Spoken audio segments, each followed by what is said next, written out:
MH11 Khatav time. उपविभागीय अभियंता कार्यालय वडूज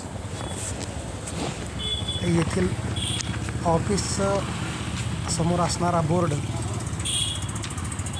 हा बोर्ड जनतेला ते ऑफिस दिसावं या उद्देशाने उभा करण्यात आला असला तरी या बोर्डाचा वापर कदाचित प्रशासकीय यंत्रणा स्वतः पाहण्यासाठी करत आहे का काय, अशा पद्धतीचे हे चित्र दिसून येत आहे। सर्वसामान्य लोकांना जिल्हा परिषदेमधून मिळणारा निधी, त्या निधीचा कामाच्या स्वरूपात मिळणारा होणारा वापर याची माहिती जर घ्यायची म्हटलं तर तालुक्यातील बऱ्याच लोकांना हे ऑफिसच माहीत नाही, अशी परिस्थिती निर्माण झालेली आहे।